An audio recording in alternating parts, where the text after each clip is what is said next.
So, what do you guys want to talk about today? It could be anything. Rob? Aliens? Any other questions? Forgive me. That question just does not do anything for me. Yeah, I just don't care for it. Yeah. So my question's going to have some preamble. I apologize. Last class, near the end of it, you said that people who question their gender, their pronouns are a artifact of our culture, which is strange, given that we have some 6,000 years of history, including predating Persia, of transgender individuals, all the way back to Gala, singers for the limitations of Ghana and Sumer. I was curious about why, when we have so many documented cases of transgender individuals, all the way from U.S. Civil War soldiers to victims of the Nazis to conquistadors and French chevaliers, we still have people, such as you did on Monday, who seem to believe that we are a uniquely created by this culture, when that is by far clearly not the case. Okay. So before we actually talk about that, or perhaps I should say, before I respond to your question, let me start by saying the following. All of us in this class, myself included, we exercise selective hearing. And that's true.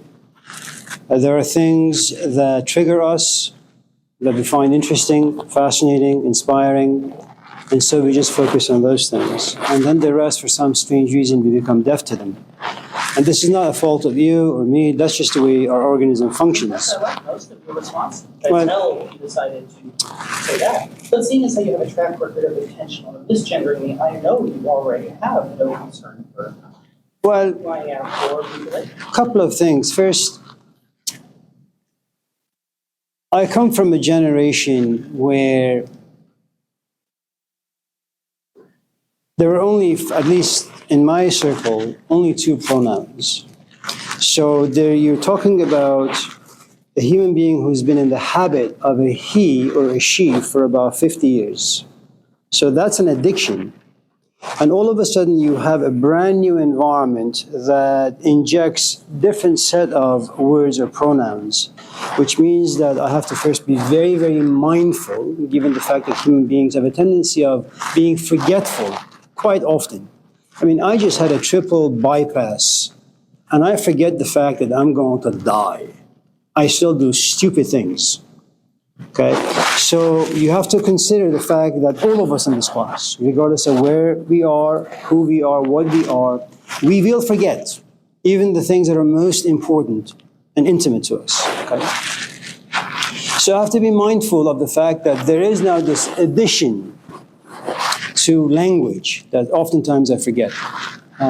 Second, if you're able to take your memory back to Monday, I said, this was Quinn's question,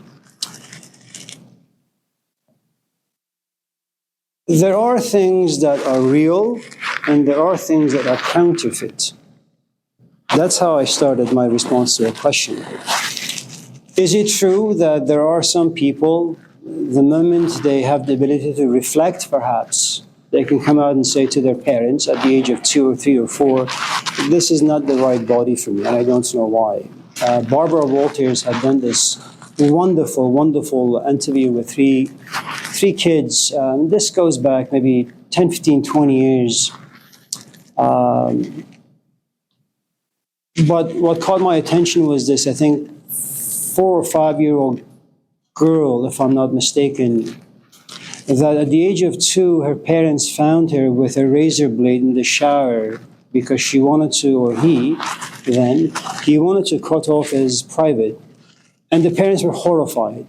And it takes some adjusting for the parents, because you have to understand, parents are in a very, very delicate position. The moment, especially old school parents, in the sense that parents, the moment they hear that they're going to have a boy or a girl they plan things way in the future. My son is going to buy a house, he's going to get married, he's going to do A, B, C, D.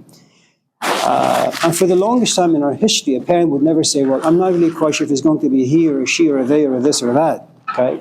So all these things are brand new. So there are cases where someone knows at a very, very young age who and what they are. Okay? And then there are those who, because of life circumstances or situations, because of just the way our culture blitz the human psyche with 1,001 different things, you find yourself in a state of confusion. It's like when I go to Costco, all I want is to buy a bag of coffee. I walk into the aisle and there are like 50 different brands of coffee. White, blue, dark, medium. I said, what the hell is this? And I went in there to get coffee, but I come out empty-handed because now I have no idea which brand I should get.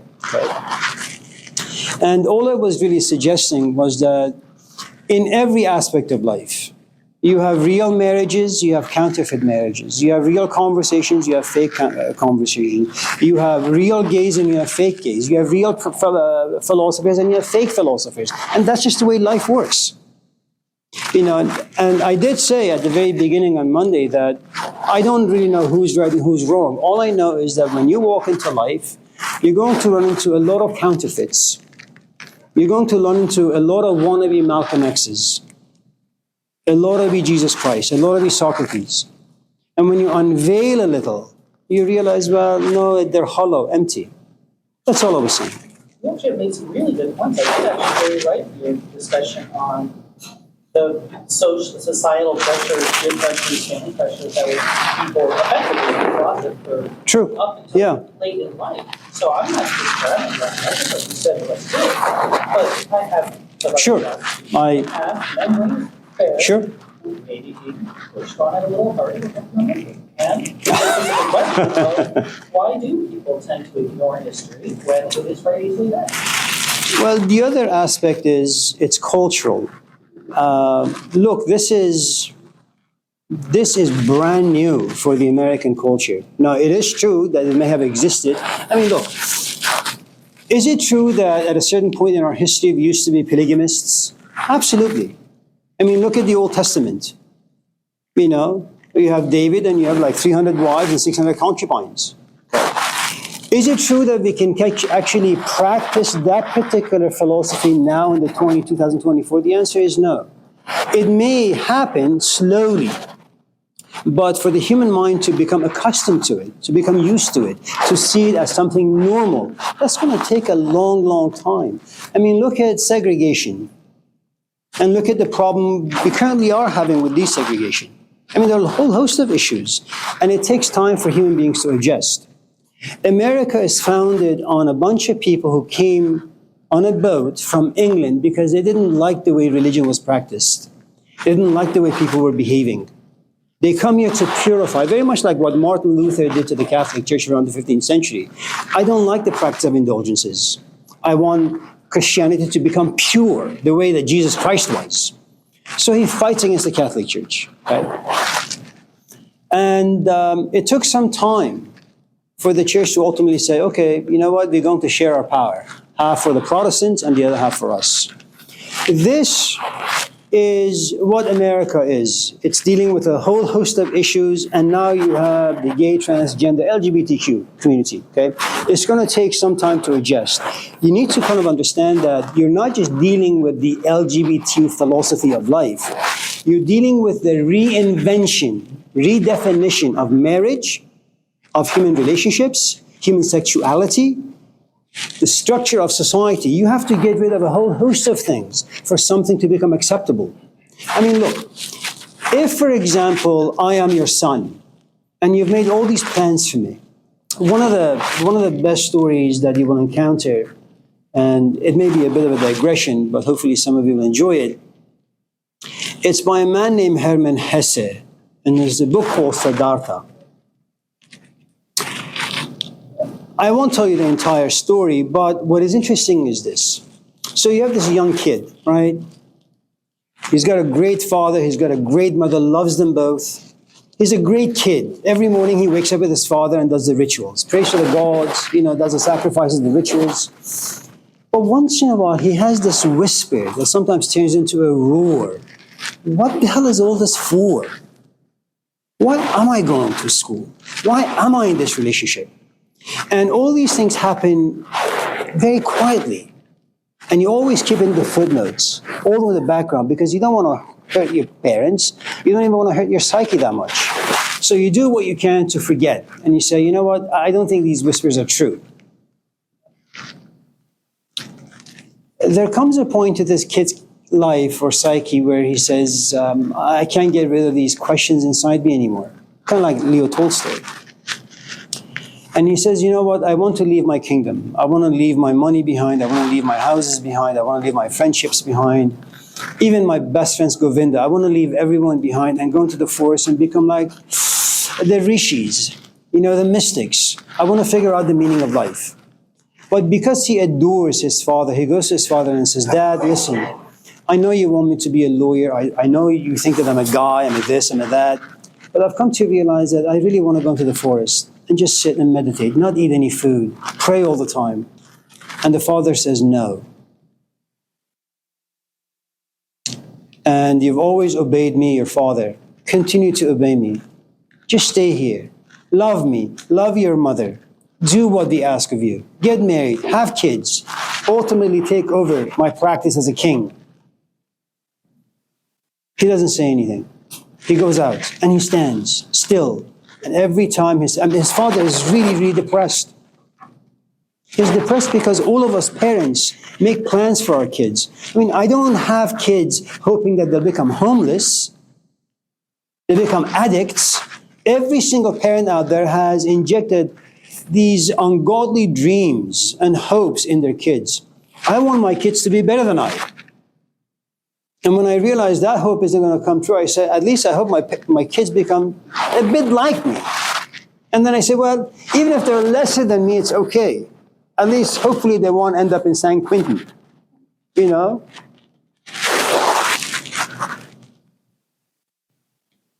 father coming to realize that he's slowly losing his grip over the son, he gets really, really depressed. He stays in bed. He gets up just to bask in the sun for a couple of minutes. But he sees his son over there just standing, unmoved.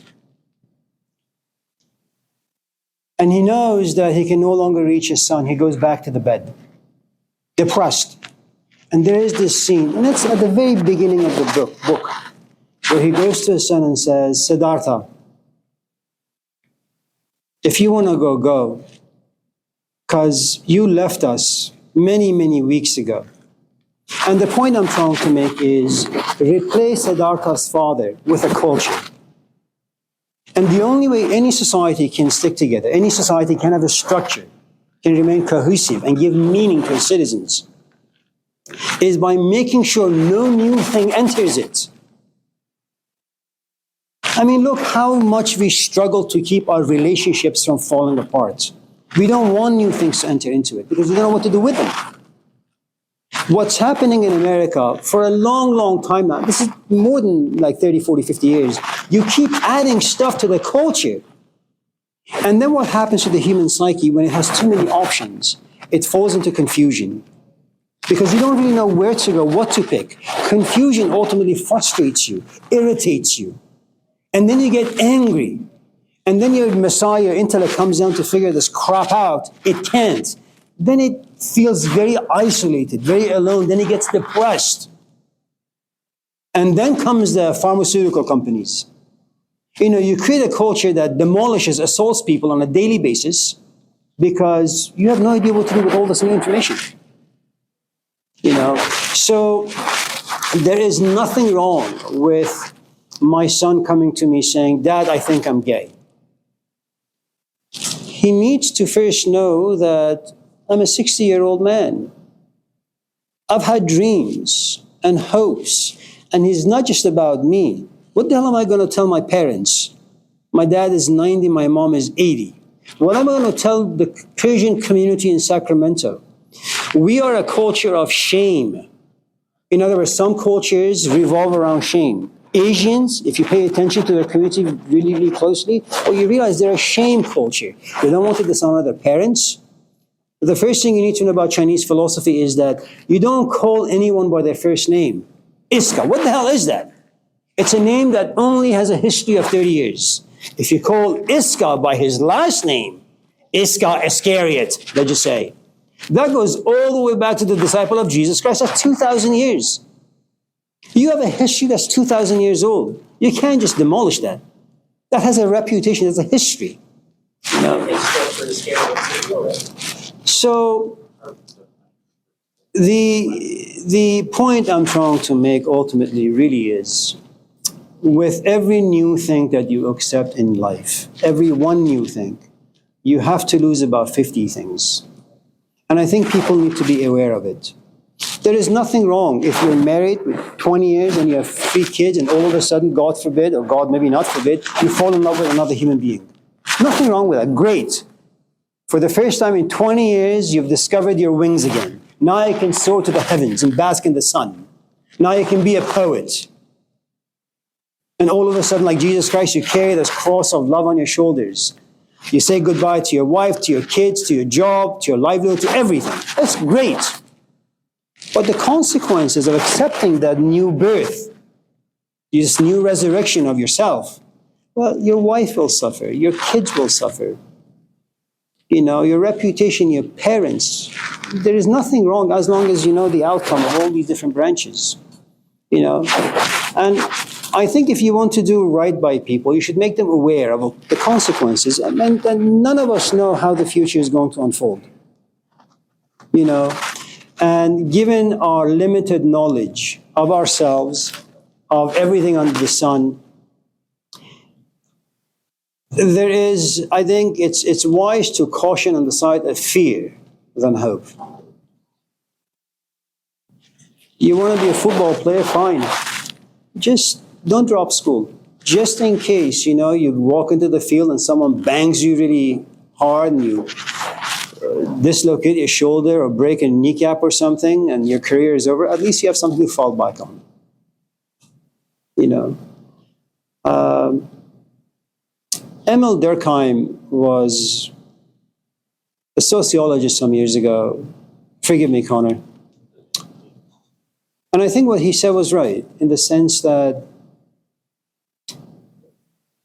when you give people too many options, when you send them to Costco, and you put lots of money in their pocket, money in the sense that you're young, you have dreams, you have vitality and vigor, you're rich with dreams and hopes, and nothing in life can break you, well, that's rich. You send them to Costco, and they'll come out with 50 baskets, 50 carts of goods, and they live in a studio. Well, where the hell are you going to store all this stuff? Nothing. Most of it is going to be trashed. You know, so a good amount of a privileged culture, a privileged psyche that hasn't been trained the right way is that in the end, what is waiting for you is really isolation, depression. That's it. Is it good for anyone to come out and say, I am this and that? Absolutely. As long as you can be relatively aware of the consequences. Now, you may say, well, I don't really care what my parents feel. My position would be, God damn it, you should. Because there is going to come a time in your life where you depend on other people to take care of you. I mean, you'll get sick. You'll get old. Sometimes you have needs. Behind closed doors, people will choose to end your profession. You won't have a job. You need money. Who are you going to go to? You need people in your life. In this culture, you burn every fucking bridge that's out there. And you end up with nothing. All in the name of authenticity and creativity. Is it worth it, really?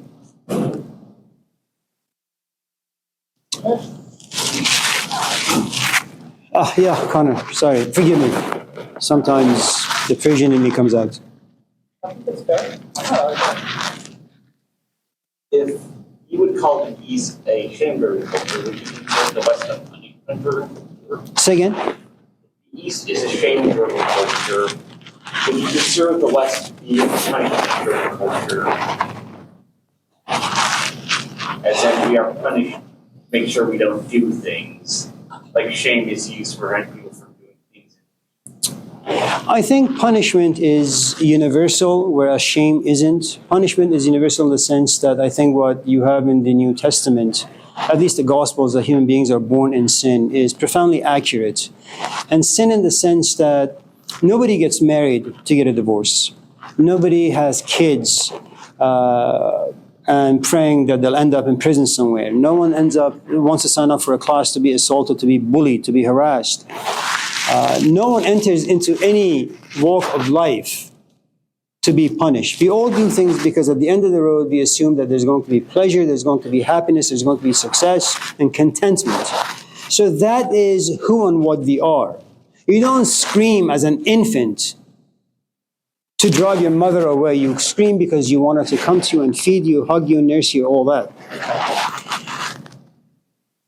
To be successful in any path of life, you need a toolbox. And I don't know if you have a toolbox in your house or not. What usually happens is you realize that, well, the faucet is leaking.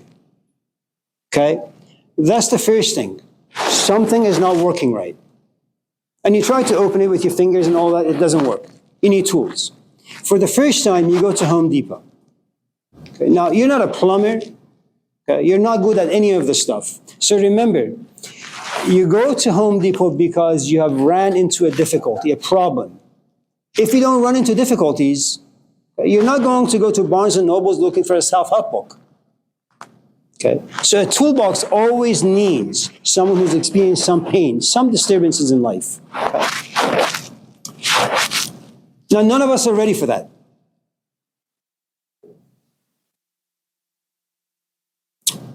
And so as you mature in life, as you grow in life, as life pushes you in this way and that way, little by little, your going to Home Depot becomes more and more frequent.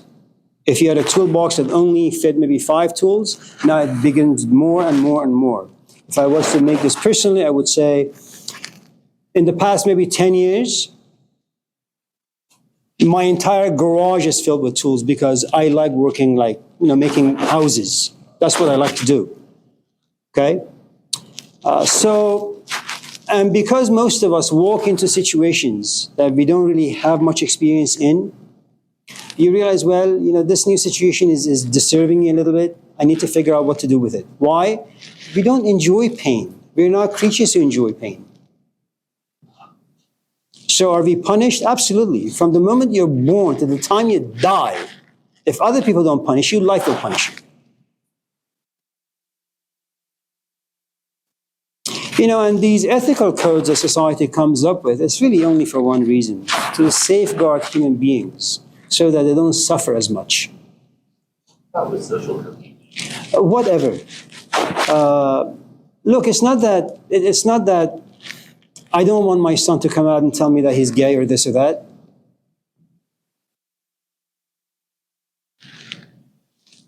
Maybe I'd rather him to just remain quiet. Not say anything, get married, have a few kids, and do what you see in Brokeback Mountain. On a weekend, tell me and his wife, Dad, I'm going to go somewhere and do some business stuff. And he can go and sleep around with other people. His own gender, right? Maybe I just don't need to know that. And now you protect both worlds, hopefully. Shame cultures are different. Anyways.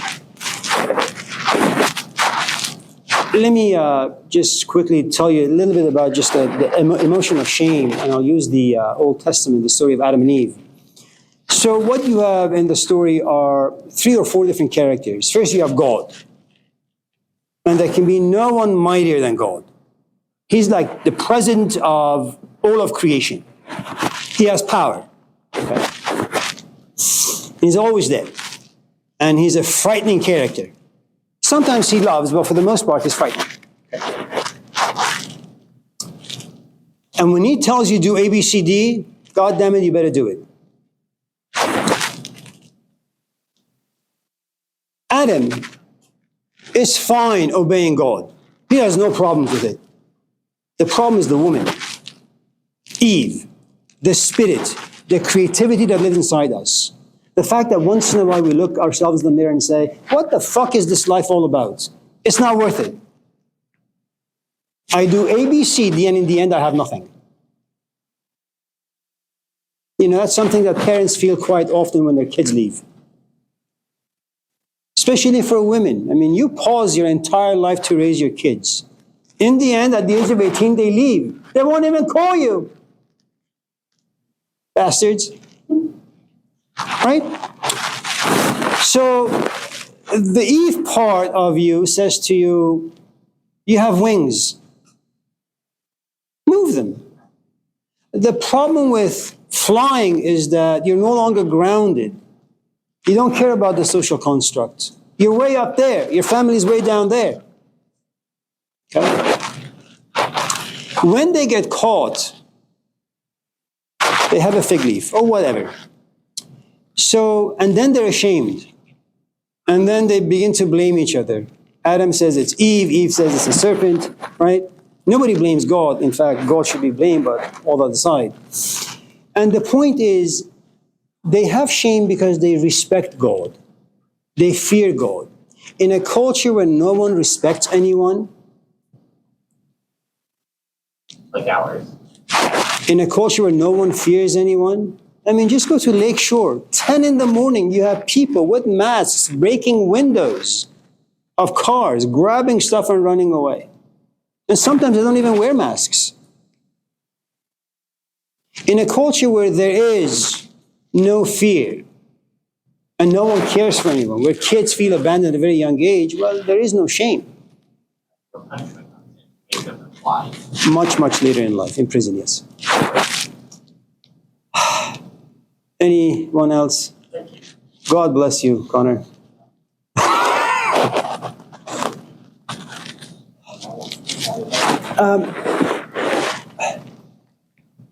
Rena, yes.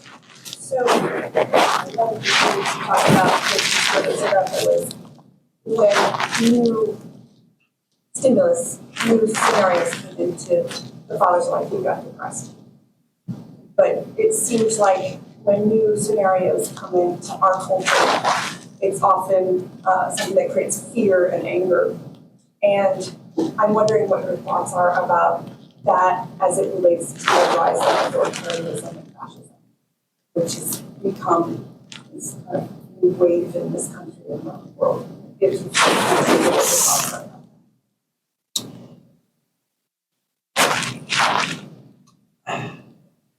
We like power.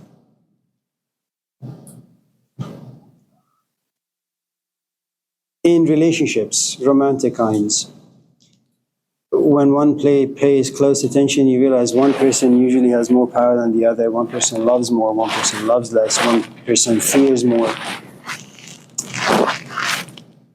There is nothing wrong with power as long as there is some fear involved, there are some boundaries that can kind of tame the power.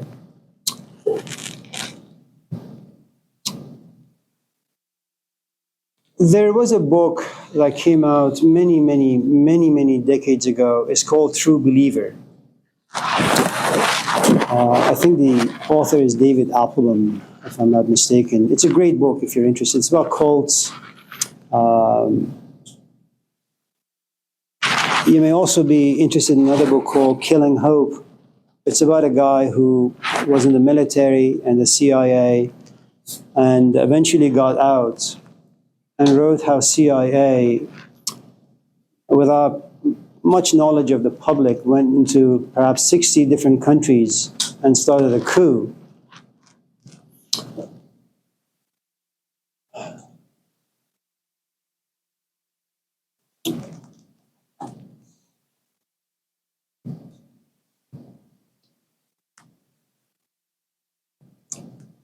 Let me respond to your question in this way.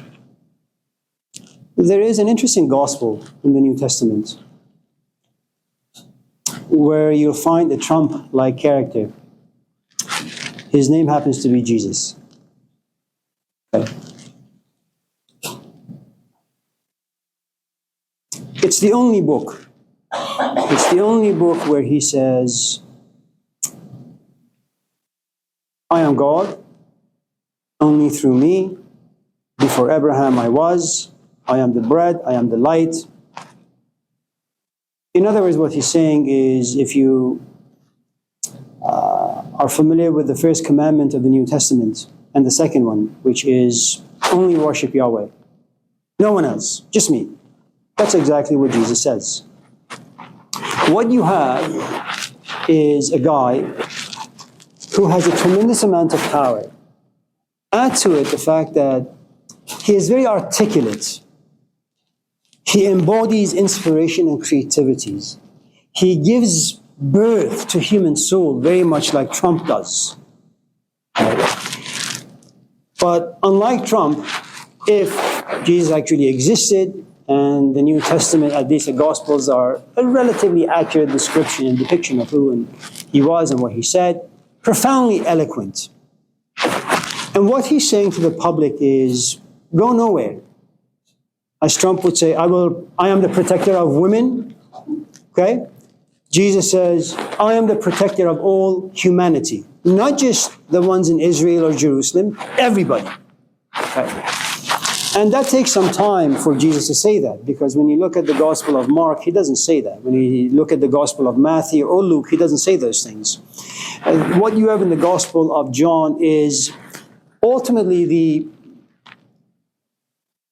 perfection, the evolution of a great teacher or a great fascist, in the sense that I no longer care about my disciples because I know they're lousy. That's what you get in the Gospel of Mark.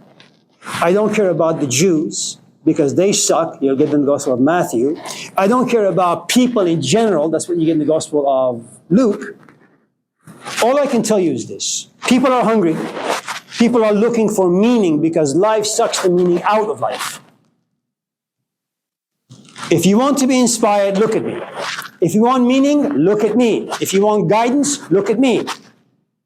Okay. Now, history does something very, very strange to people.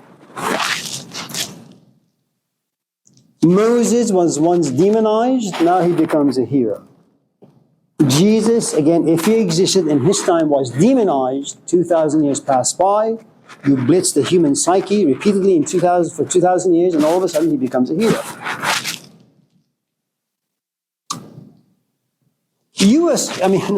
But Jesus offered some changes to the human psyche. That's devastating. I mean, what exactly is he asking? Don't go to the synagogue. Screw the Talmud. The kingdom of God lives inside you. Read the living Bible that lives inside you. Well, that ought to piss off the Jews, and it did.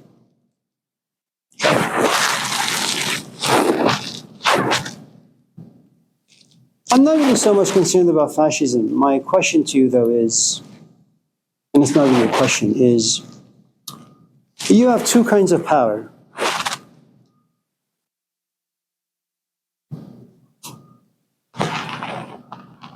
Someone with power usually have the tools to overcome other people, overpower other people. There are 4 or 5 different layers of power. Someone has physical power. Brad Pitt. I don't know if you know who he is. How about Cristiano Ronaldo? He's a soccer player. I don't know why I like him. His abs, his face, his biceps. There is just something about him that reminds me of the Greek gods. He has physical power. If he was to call me today and say, Amir, I saw your YouTube clip. I'm going to send you a ticket. Come to Portugal. I want to sleep with you. I say, fine. Okay? That's physical power. Which means that if you go to a party and there you are standing and there are all these women, there's a good chance they're all going to come your way. Are you going to abuse your power? Absolutely. Are you going to hurt people because of the power you have? Definitely. Is there going to come a time where you have abused people so much that you see the pain that you've caused them, that pain forces you to think, to reflect, and then change your ways? Yes. When is that going to happen? Who the hell knows? I mean, you would assume that someone like Trump, at the age of 80, or Hugh Hefner, at the age of 880, they would say, you know what? Maybe I should go out with someone close to my own age, as opposed to like a 20-year-old. Some people never get there, so they will continue abusing their power. Most of us, luckily, because most of us, what usually happens when you get drunk is you puke. And after puking, you're forced to think and reflect and feel bad about what you've done. And then, God forbid, if your parents see you like wobbling around like an idiot. Okay? Some people have emotional power. I have so much garbage in my past that just in case my companion rubs me the wrong way, I will unleash. And that will put them in their place. And so every time my companion comes home, they walk on eggshells. I've trained them really well. What lines or what boundaries they should never cross. Okay? Some people have intellectual power. Now, again, remember, if you're, and remember, power always functions the same way. Intoxicates the person who has it. That person expresses their power, and other people feel paralyzed, helpless, weak in its presence. Some people have intellectual power. Now, you may say, well, what Palestinians have done to the Israelis are wrong. Now, I've spent 20 years of my life studying that history. You know, you've watched Fox News, well, good for you. I'm going to bombard you with information that your brain just doesn't have. What are you going to do? The only thing you can do is get up, be very, very angry, throw a temper tantrum that will eventually silence me, and you'll walk out, thinking that you have won the debate. Some people have spiritual power. And I don't really want to get into that particular branch of it, but the point I'm trying to make is the following. Every stage that we just talked about, the physical, the emotional, the intellectual, and the spiritual, intoxicates the person who has the power. It's like a toy. You want to play with it. I mean, if I say something, and Iska all of a sudden begins to become teary-eyed, what is he going to do? He's going to come to my office. He's going to say, Amir, you moved me. Well, what is that going to do to my meaning, to my value, to my identity? It's going to go up in value. I will like it. And every time I come to class and I talk and he remains the way he is, I say, oh shit, what am I doing wrong? He's not crying. And if he's not crying, he's not going to come to my office. If he doesn't come to my office, what am I going to do in my office? No one wants me, no one cares for me, I'm becoming irrelevant. Fascism is not a problem, it's always existed. Ever since we've created civilization, i.e. society, this hierarchy, someone on the top has always existed, and the person on the top has always abused people below him. Why would people follow Jesus? They're hungry for something. Why would people fall for Trump, despite the fact that what comes out of his mouth is not even 2-year-olds talk like that? Why? They're hungry for something. Fascism does not come about in a vacuum. A whole host of things are in play. You know,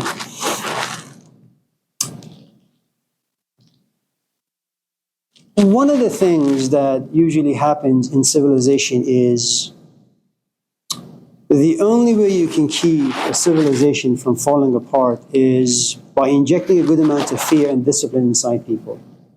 As we've talked about in this class many times, you have a question, raise your goddamn hand.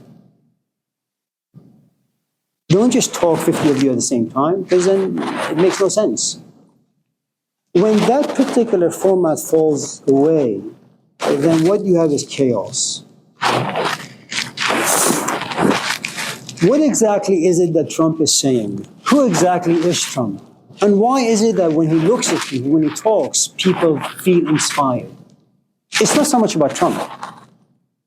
I mean, if I was to tell you the life story of Hitler, for example, people say he was one of the most evil of human beings. Well, he's not more evil than Hugh Hefner and anyone else in his day who had power. Okay? Not even Jesus Christ. What you have is a young kid who's an artist. Now, artists are weird. They're weirdos. They're sensitive, they're intuitive. You know, it's like infant, you look at them in a mean way, they start crying. You haven't even touched them, said anything to them. You just look at them meanly and they'll cry. That's how artists are, right? He wants his parents to be pleased with who and what he is. They spank him left and right. He works for the government as a spy. He's sent to figure out what is communism really? Why are people gravitating to socialism and communism? And he goes down there to these dungeons and he says, oh my God, these are beautiful, inspiring ideas. A guy who goes in there to destroy these cult movements, all of a sudden heads them. And then he comes to realize something interesting. When he is asked to give talks in these communities, the more animated he becomes, the louder people get, the more inspired they become. He says, it's beautiful. So the more I scream, the louder the applause. Maybe I should do that more often. Hitler comes at a very crucial time in Germany's history. They're bankrupt. In bankruptcy, you lose hope. You get depressed. I'm not talking about one or two people being depressed. I'm talking about like 90% of the German population being hopeless, being out, being depressed. All of a sudden comes this beacon of light. Hitler inspires people towards cruelty. But because people are hungry, but because people don't know what they're hungry for, they fall victim.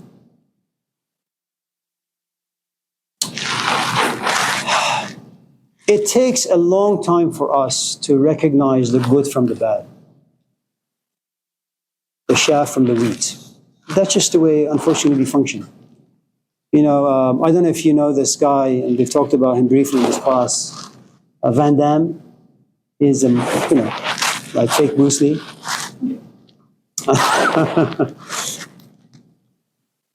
If the stories are right, he got married like 7 times, and his 7th wife is his first. But he had to go through 6 women to figure out that what he had the first time was really, really good.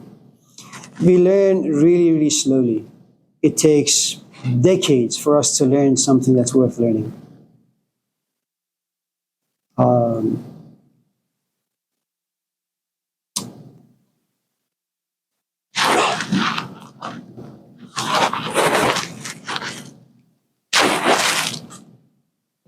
Sorry. It's all right. You're good? Yeah. In 1979, I had traveled from India to Iran, my country. While in India, I saw in the papers that there are these like mass movements on a daily basis with guns and blood everywhere. So, that's really, really fun. And for us kids, it is fun, Sure. And so when I went back to Iran, I joined the marches every single day. But there was this one evening that the phone rang and someone said, you can see the image of Khomeini on the moon. Khomeini was the guy in France who was telling people that he's president now, he was exiled, pushed out, but he's willing to come back to Iran and, like Trump, make it great again. I can't tell you, every single day, he would look at the moon, and yes, there was the image of Khomeini, if you were somewhat imaginative. He was sitting and reading the Quran with his turban on, and you would scream in the streets, look at the moon. You would scream.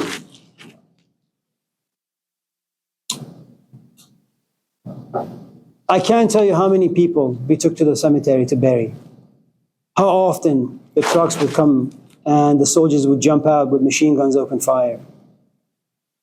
And I can tell you that very much like January 6th, you would actually dare the soldiers to shoot you. Why? You're inspired. You don't care about life. Your life is insignificant. Ideas, though, like V would say, in V for Vendetta, ideas are bulletproof. Justice and fairness. You begin to love your people in ways you've never had before. Khomeini came to Iran. All the gates were closed. No one could exit the country. All women were forced to wear hijab or veils. Oppression came to the country. If there was any sun, it went away. Dark clouds consumed the country. To this day, fascism. It takes time to recognize your mistakes. And there is no safeguarding it. And there is no royal path. And I think one of the most awful things that Jesus ever said in his entire short life was, which is profoundly insightful and tragic, you can't make the grass grow by pulling it. Not only can I not push you to understand, you can't even force yourself to understand. It's like you put a turkey in the oven and you turn the oven to like 900.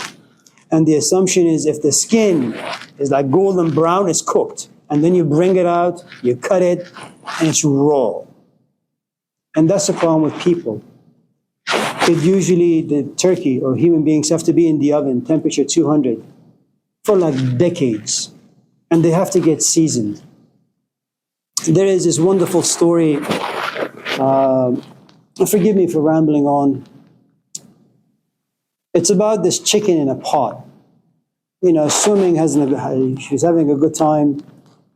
But all of a sudden comes to feel that the water is getting warmer and warmer and warmer. And so the chicken looks at the cook and says, "What the hell is this, man? I was having a great time, but now, it's becoming a little uncomfortable." The cook looks at the chicken and says, "Well, the water is going to come to a boil." "Boil? What's going to happen to me?" "I'm going to, season you a little." No. I am a chicken. I look good, smell good, taste good. The cook looks at the chicken and says, "You look bad, smell bad, taste bad, everything about you is bad." Now comes the first deadly sin, pride. All of us, like a chicken, will go down to the bottom of the pot and say, "No, it's not true. I have a PhD. I've been teaching for all these years. How dare you call me stupid?" So you react. You don't really reflect that maybe what he's saying is true. You are stupid. The chicken, luckily for him, of course, he goes to the bottom of the pot and says, "Could I be stupid? Could I be ugly and smelly?" Now you have doubts. And doubt is so good. It's uncomfortable. It's painful. Does he love me? Should I be in it? Should I drop the class? Doubt is really good because it's baptism through fire. Only idiots are certain. The chicken comes up and says, "Okay, if I let you bring the water to boil, what's going to become of me? I'm going to add some onions, some carrots, some this, some that, salt, pepper, lemon pepper. You'll taste so good, smell so good, look so good." And what you're talking about, a complete transformation.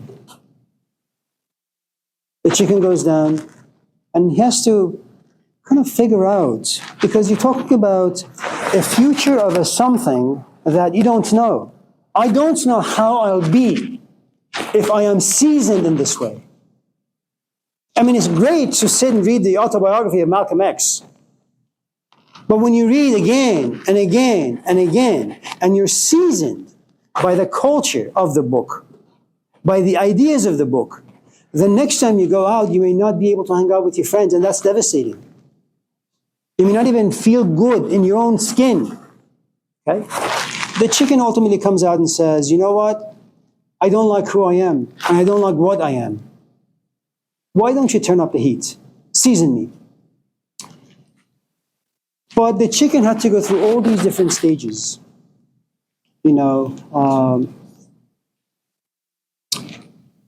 And so it's a painful sort of experiences that you have to go through. And it also depends who you want to be seasoned by. There is nothing wrong with power. Power is good. It's really, really good. The only thing is, it's just not good to give a knife to a 2-year-old. But to a guy who opened my chest, beautiful.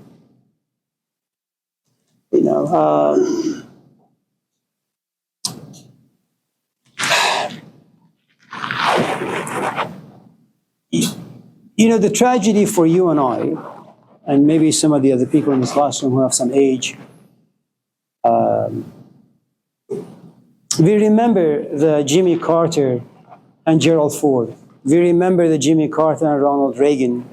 We remember the Reagan and Mondale. We remember the Al Gore and Bush. And it's kind of like the VP debate last night. It was civilized, not fun, but civilized. You know, people had a good amount of respect. But for the past 10, 15 years, something about this place has just gone upside down. And you have no idea where it's going to go. Sometimes a culture can be seasoned in all the wrong ways. You know, and there is a book that, again, some of you in this class may enjoy. It's called, it's either The Cry for Myth or A Cry for Myth. It's by a guy who considered himself to be a devout follower of Sigmund Freud. His name is Rollo May, an American psychologist. That when a culture begins to lose its myths, stories that give you life meaning, then you lose your foundation. It's like an earthquake. You build your houses on sand, and then everything will eventually crumble. You know, and anyways, any other things you guys want to talk about before I have a stroke and die? You still haven't shaved. It looks good, Ivan. Mia?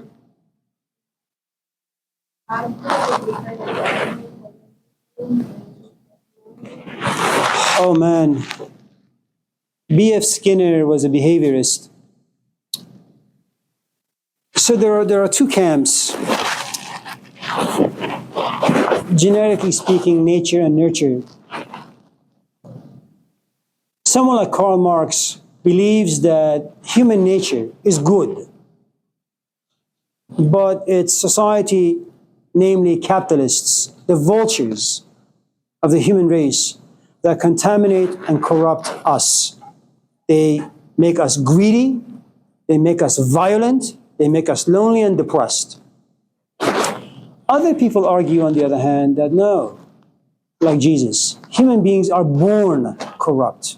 It has nothing to do with the social environment.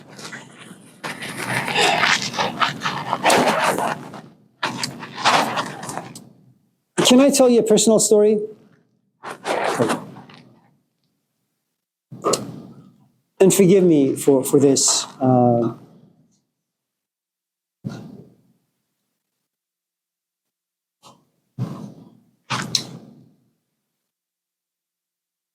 Again, my apologies.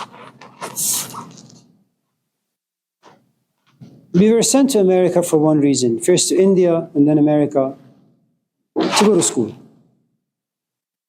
But when I told my mom that I want to drop out of school and become a musician or a tennis player or a soccer player, she almost had a heart attack on 3 different occasions.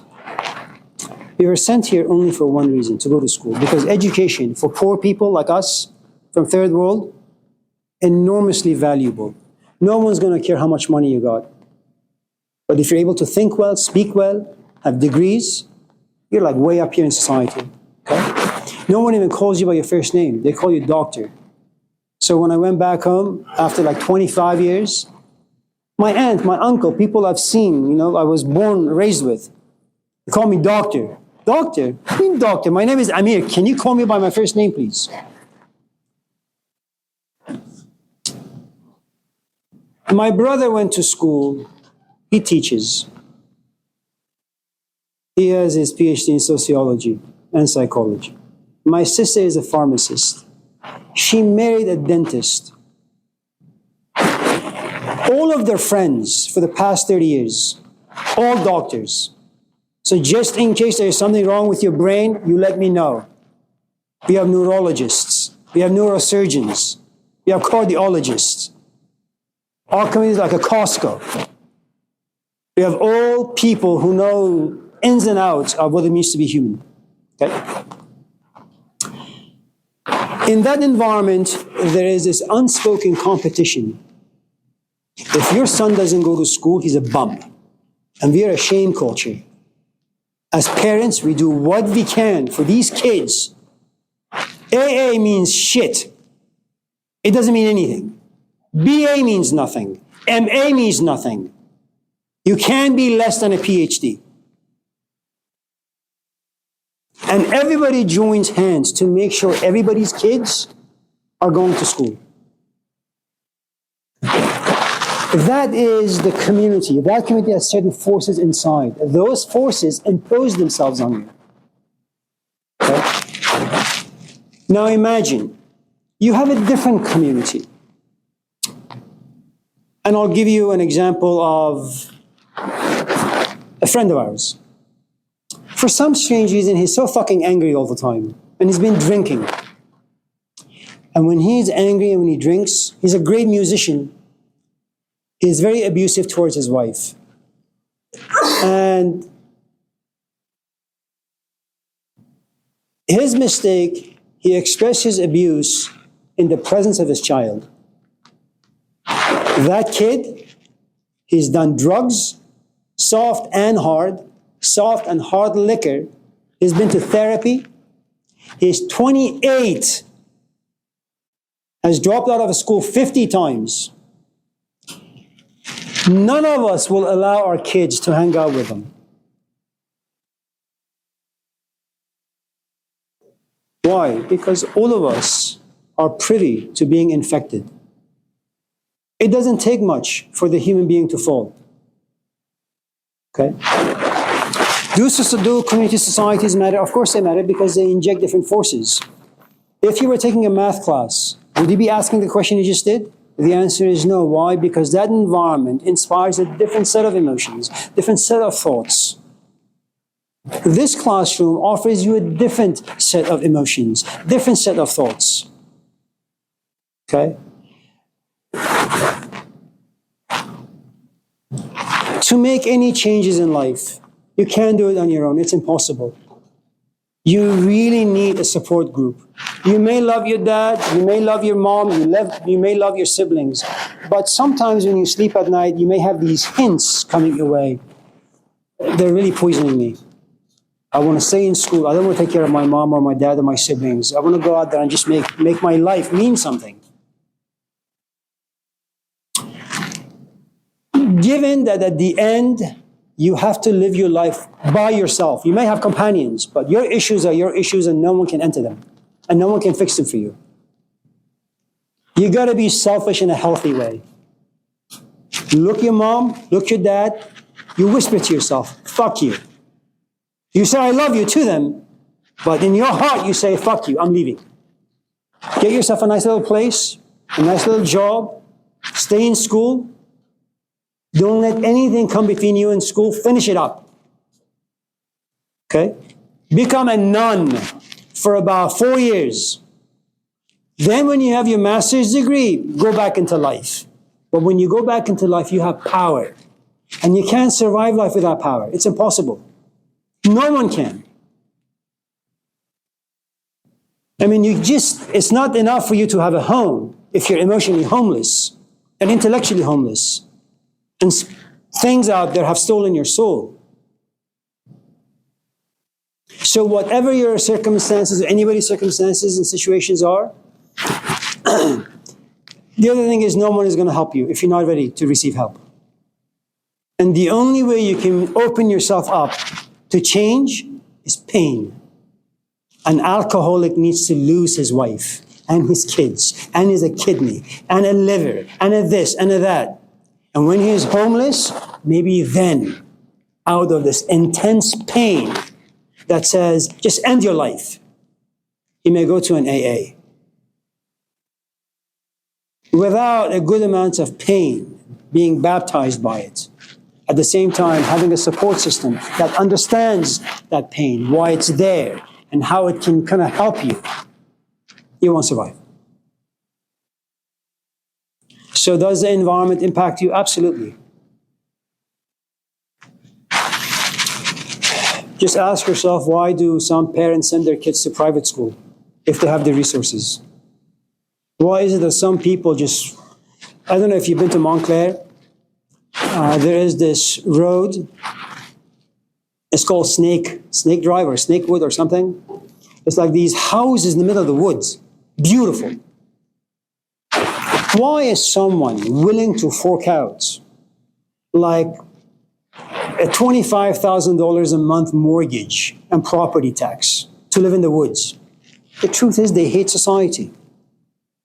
They rather see wood, trees, than people.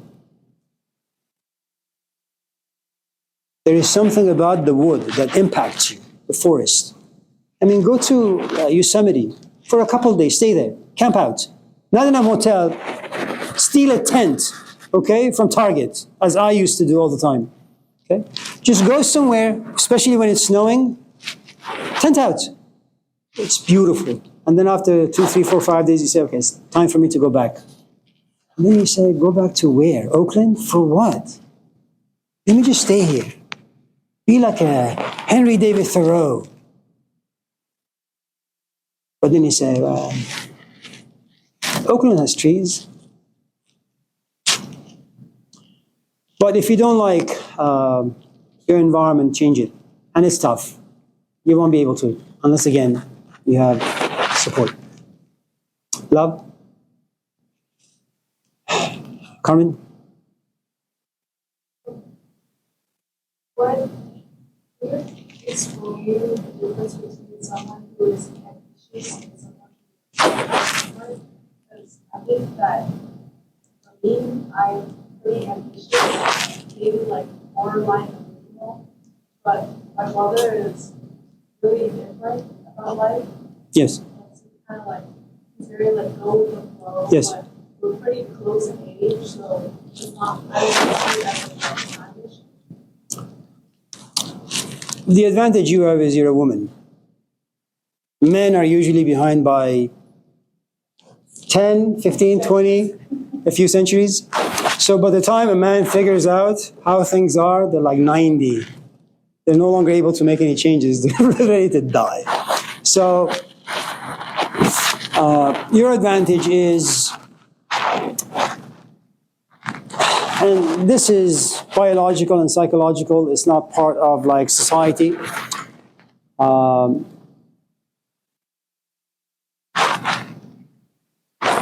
At the age of 10, you're ready to have a child. Physically, you're just ready.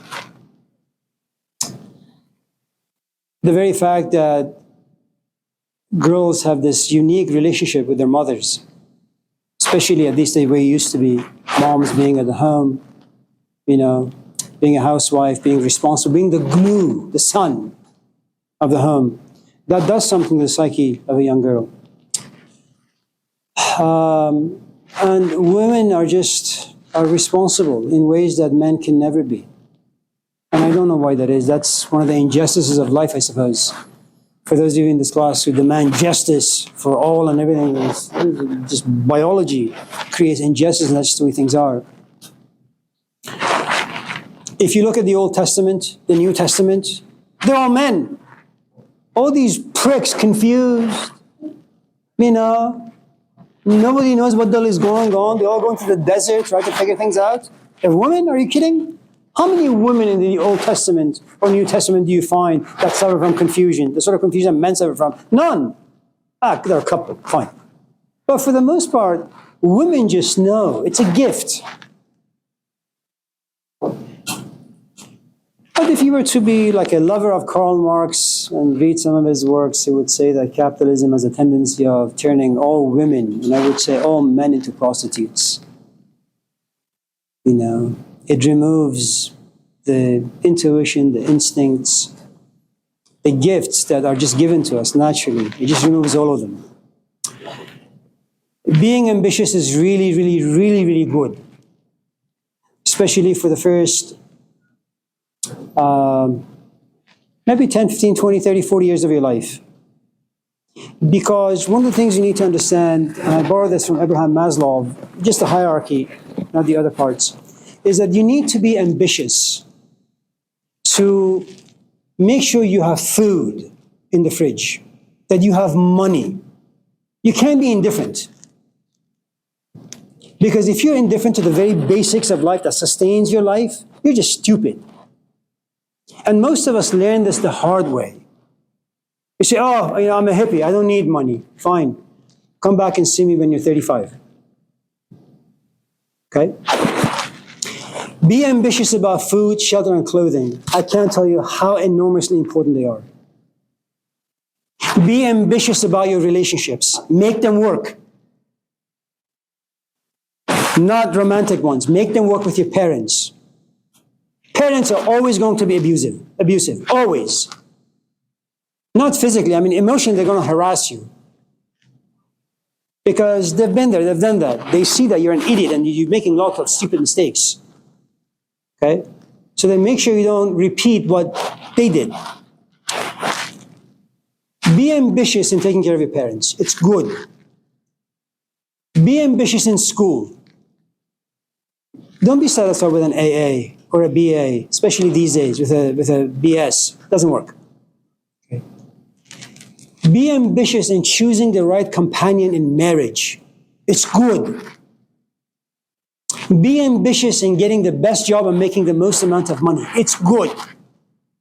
There comes a point where you no longer have very much testosterone inside you. Melatonin kicks in. You say, you know what?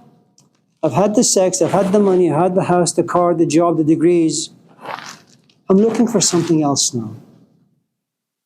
All the driving forces of your life are now tamed. You become ambitious for what Maslow would call self-knowledge, or what Jesus would call the kingdom of God within you. Or what you may call just you want to get to know yourself a little bit better. And that's really, really good. You can't get anywhere without being ambitious, as long as you're not being cruel with the power given to you by your ambitiousness, because it is a tremendous amount of power to have. It also depends what you're ambitious for and in. If you come to me and say you want to study economics and you're very ambitious about getting it, that's stupid. But that's me. I say, well, you ask all these nice questions. Why, goddammit, not just study philosophy? Just finish it up. I'll help you. And once you get your master's, come to me. I'll give you a job. All the people who teach for us, they were my students. I have the power. But you got to catch me before I die.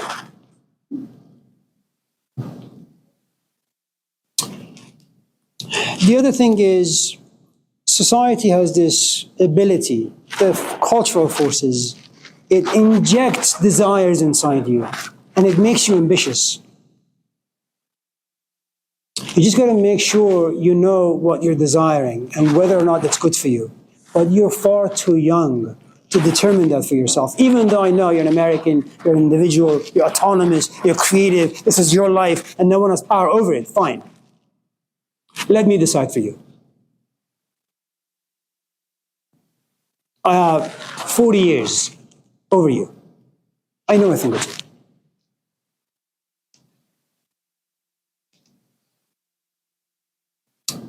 What time is it? We have 4 minutes of quickies. Anyone? Avery? What motivates people to keep living throughout their struggles? Because you say everybody struggles and inevitable, but what stops you from being prepared about that? Well, it depends on the struggle, and it depends on the dark pit in which you see yourself.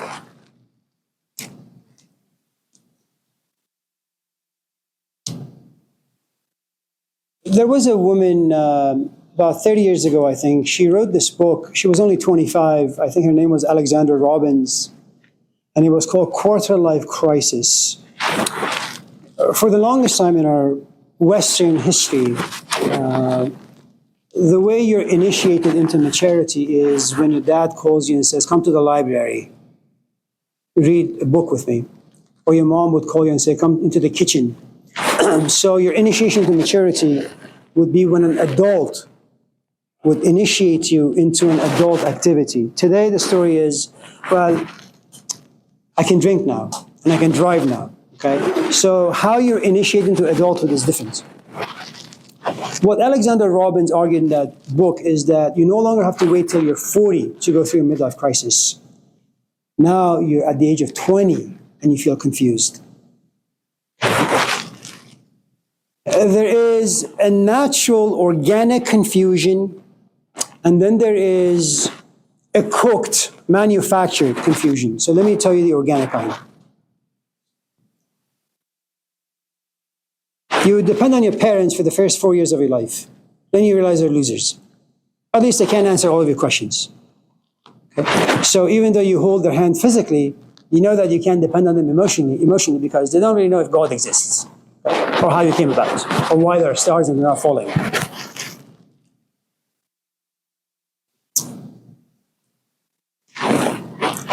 There's a good amount of options out there. Your friends, one is doing this, the other is doing that, and you have to figure out where exactly you fit in all of this. You look at the world and it's big and it's a toy shop. And because we are meaning-seeking animals, you want to place yourself somewhere in the universe, and you can't. It takes time. That's a natural, organic confusion. It's part of who and what we are. You're supposed to suffer a little bit. In this culture, you suffer more, on the other hand, because for most of us, your parents decide your future. Here, you have to. And that's too much responsibility on the shoulders of an 18-year-old. In a culture that is driven by entertainment, okay? You can suffer because you're sick. Okay? If I am diagnosed with cancer stage 4, I'm going to fight until I realize there is no way in hell I'm going to beat this disease. I will give up. And like most cancer patients, I will stop eating and starve myself to death. Robin Williams, Socrates, Jesus, Malcolm, Martin, they all did the same thing. There comes a point where you realize the struggle is no longer worth it. If you are young, what usually happens, pain, suffering, has a tendency of making this like ocean of ice, ocean of water. It turns into ocean of ice. And you say to yourself, assume that this pain is never going to go away. That's one of the things that pain does. It captures the past and the future, holds it in the present and says, this is never going to change. I am always going to be in love with this person. They've left me. I'm always going to be depressed. And the answer is no.